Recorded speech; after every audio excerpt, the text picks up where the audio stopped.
Motorsports as we have a look at the starting grid, and the first ever pole position for Jamie Dave come to you racing Kiana Blum alongside him in the Hout Racing Mustang. Row 2, J-Mo Hertling and Alex Tauscher, two drivers making their debuts this year, certainly debut permanently for Alex Tauscher in GT Masters. Max Rice and Finn Zulauf line up on row 3 of the grid. On row 4, Tim Zimmerman and Sandro Holzem, an all BMW row. The BMW is very much bunched together. Then Gerhard Twereza and John Paul Southern line up next. Then Simon Conoprim with a grid drop and Fabio Rauer alongside him. 12th on the grid and on row 6. On row 7, Felice Gielmini, great to have him joining us, and Mark Kastelitz is alongside him in the Porsche. Then it's Ethan Brown and Joseph Ellerine, another driver from South Africa. We are ready to go racing here at the Nürburgring.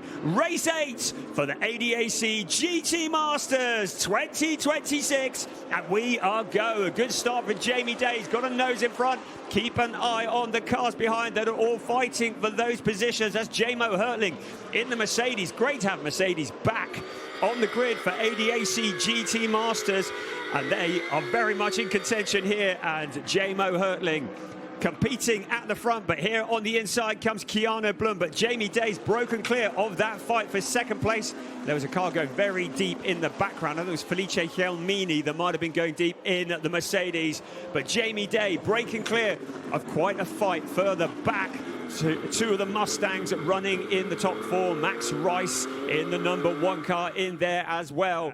The only exception is the number 22 car, Gerhard Twereza. They will have a shorter pit stop of 70 seconds, so 15 seconds shorter. Right, on board with Alex Tauscher is Max Rice, who's moved past him in the Mustang. Alex Tauscher ducks to the inside as they look in towards turn 1. Also there in the background, first, second, third in the championship, all running together, one behind the other in the correct order of the championship. Sandro Holzem looking a little bit eager on Tim Zimmerman. So Zimmerman in 7th place. He's second in the championship, third in the championship. Sandro Holzem knows that he needs to get past that BMW to gain those extra points. Both of them running in that order behind each other. And now Holzem to the inside of Zimmerman. Very important that they don't have a crash, that they don't record a non-finish. The championship is so close, but Holzem knows that he is a long way back from Zimmerman, who is second in the championship. So getting past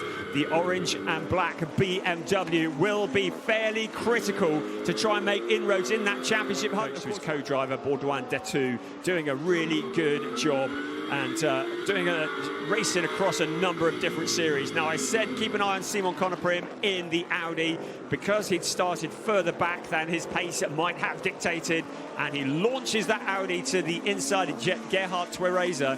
In the background, Fabio Rauer, who is trying to come through in his wake in the orange and blue BMW. Now to the outside of Gerhard Twereza, and then squeezing through on the inside. Job done. If you remember at the Lausitz ring, there was a big impact with the wall, as we see Mark Kastelitz having a little look to the inside of John Paul Southern for 12th place, but Southern has the momentum. Maybe drivers just maintaining the car at the moment. Well, Alex Tauscher, what did I say about the Porsche not having the pace of the Mustang? I think he might disagree with that somewhat. Max Rice is in 4th place at the moment in the gold and blue Mustang. The floor shakes when the Mustang comes past our car. Max Rice just positioning the number 1 car exactly where he needs to. Goes quite deep into that turn 1. Tauscher looks to be able to take a more nimble line into turn 1, but then Rice with that line into turn 2 and looks to the outside of Max Rice in the number 1 car. And now ducks back to the inside, into the corner they come, but that Mustang with so much power, but under braking into turn 5 they come. And it looks like Alex Tauscher has got the job done. So Alex Tauscher up into 4th place, relegating Max Rice back into the clutches of Finn Zulauf. Now, can Max Rice do anything to come back at him? At the moment, there's another car in, another of the BMWs is Joseph Ellerine. Finn, who's announced as an official Lamborghini GT3 Junior driver this weekend. Congratulations to him. No pressure or anything. Now behind the wheel of the Liquimoli Team XXL Lamborghini Huracan. Gets it moving. Will try and hit that white line at the pit exit when the clock strikes 0. Cannot back off once he's into the fast lane. So the back timing of this is critical. How tight is it going to be? Look at Emil Yerdrum, impatient to get going. He tries to overtake Felix Hersiger on the exit of the pits. So now we wait to see who comes out of the pits and how quickly they come. At the moment, Pickler is into the Vidal chicane. We've got cars moving. Baudouin Detu is out, just squeezes out in front of Nicholas Callas, who's taken over from Kiana Blum. Also out is coming the 21 car, Enrico Ferderer at the wheel. There is Pickler. So Pickler will fancy picking off the number 22 car fairly quickly, but that is for 6th place. So having stopped early, hasn't really worked to the advantage at the moment. Car 14 under investigation for blocking car 163 at pit exit. So maybe another issue similar to what we saw earlier. This time it'll be Pavel Lefterov under investigation for blocking Jonas Karklis, the Lithuanian driver who's taken over from John Paul Southern. So that's another investigation, and a penalty lap has been awarded. Another penalty lap for Pavel Lefterov, so who we thoroughly fed up about that. The Bulgarian driver coming into this championship very much as a contender, but scrapping around at the back of the points paying positions. Not what he had in mind, as Leighton Fury wastes no time at all in dispatching the 22 car. Is looking down towards turn 1 to the inside of Emil Yerdrum. Under braking, there is Holzem, Juliano Holzem for that 7th place. The 2 cars run side by side briefly at the moment. Yerdrum's able to keep that Mustang in front, but for how long? Holzem once again to the inside, through the corner they will come, which is turns 3 and 4. And the BMW muscles its way through. Anything could happen. Now just up ahead of Storm Yerdrum, that's Felix Hersiger, our championship leader. He in turn is attacking Robin Rogowski. So Rogowski in 9th, Hersiger in 10th, Yerdrum in 11th. A non-finish is not on the table here. They cannot afford a non-finish in the championship hunt. It is so close. So Hersiger needs to tiptoe very carefully, trying to attack the Audi, but also not allowing Storm Yerdrum through. That is the opportunity to make the move. And Holzem and Grasser run side by side. It's Holzem trying to find a route up to 6th place, but in there as well, Emil Yerdrum wants a little bit of revenge of what might have occurred already. In towards the chicane they come, and Gottfried Grasser fighting back, the bronze-rated driver, saying, "You will not pass." And suddenly, Holzem is shuffled back, not 1, but 2 positions. Now into the clutches of Emil Yerdrum. Gottfried Grasser, what a sterling job there.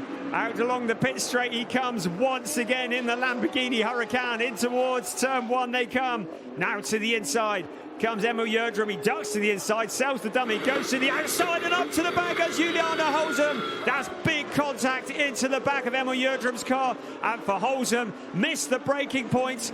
And there's a lot of damage to both cars there. And there is confirmation of that investigation. So you can see here, Yerdrum ducked to the outside of Gottfried Grasser, and it just looked like Juliana Holzem maybe looked a little bit undecided under braking, braked quite late, looked like he was going to go to the inside, then decided not to. In towards turn 1. There is Yerdrum, has a little look to the outside of the championship leader. A respecter of nobody, Storm Yerdrum says, "You might be leading the championship, but I want those points. I want to get past Grasser car in 6th place." Yerdrum has a look to the outside now. Here we go into turn 1. To everybody taking different lines under braking to the inside. Emil Yerdrum doesn't make it stick there, but now he gets a nose in the back end of the car. You can see it dancing over the curbs. He goes wide out of the corner. Robin Rogowski maybe senses an opportunity here as well.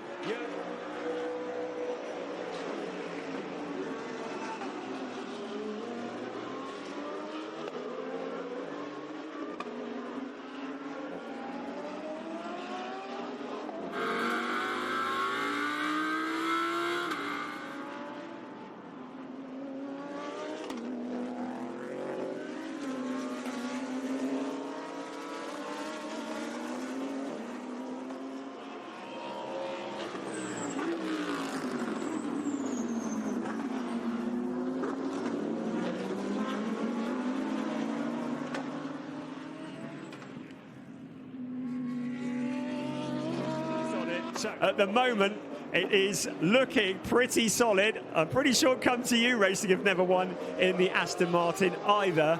They're about 1.1 seconds back from that, and that's a big moment. I think the tyre's gone. Max Rice's car, you see it snaking. Is it possible? Or maybe not. Maybe it was just handling. You saw the back end stepping out of that Mustang. It is clearly not in good shape. Challenging for that podium position. Under braking into turn one. On that inside, can he slow it down? Can he keep it tight? He shuts the door. Well, he doesn't quite. The two cars run side by side. Federer comes back around the outside. Nürburgring getting some clean air into the car. It's a drag race in towards turn one. Nürburgring has the line under braking into the right-hander. Here they come. As long as he can slow it down, he's going to have that position. Past all the debris, some of which would belong to his brother. Out of turn one they come into turn two. Up that slight incline there, and Nürburgring's got the job done. So Storm Nürburgring up into 9th place. Last weekend, we saw Come To You Racing take back-to-back wins in the DTM. 7 days later, it's Baudouin Datu and Jamie Day who take their first ever win in the ADAC GT Masters. Second across the line, Nicholas Callas and Keanu Blum, Enrico Federer on his debut weekend in GT3 Racing, takes the last of the podium positions along with J-Mo Hurtling, and all the effort, Leo Pickler and Alex Tauscher, a solid 4th place. But Come To You Racing, what a great job from them. And now the rest of the place is fighting across the line. And there is Robin Rogowski, Holzem in there as well. Pavel Lefterov all scrapping over the positions. Gottfried Grasser in 6th place ahead of Emil Nürburgring, who hauls the remains of that car across the line. His brother behind him in 8th place. And there we are with the two winners. Congratulations. It seems like you love Nürburgring and Nürburgring loves you, right? Yeah, to be honest, that was the perfect stint. Like, Jamie did a mega job with the pole this morning with a mega lap. And then I just finished the job and showed the potential we have, because we didn't have luck from the beginning of the season, also yesterday. So after the win last week in DTM for Come To You, winning here is perfect. Were you excited watching him doing the second stint, or were you all cool about it? Honestly, I was all cool. He did a flawless job from start to finish. You know, the consistency was so high, and he just kept the pace where he needed it. So, yeah, to be honest, I was cool the whole time. But what an insanely good job for Enrico Federer. J-Mo Hurtling, we have seen him in the past in ADAC GT Masters. And J-Mo, this is his 6th race in GT Masters. He had a 2nd place at Hockenheim in 2024, where I think it's fair to say the competition maybe wasn't as great as it is now. But for Enrico Federer, it really is his first weekend, and he's going to come home with a trophy in his suitcase. But what a result from Jamie Day on Baudouin Datu. In the driver classification, Leighton Ferry, Tim Zimmerman, Keanu Blum, Nicholas Callas. The Holzems dropped down to 4th place, 48 points back. Remember, 112 points still on offer. And a real highlight of the race for me was watching Gottfried fending off younger, very fast drivers and getting a solid position.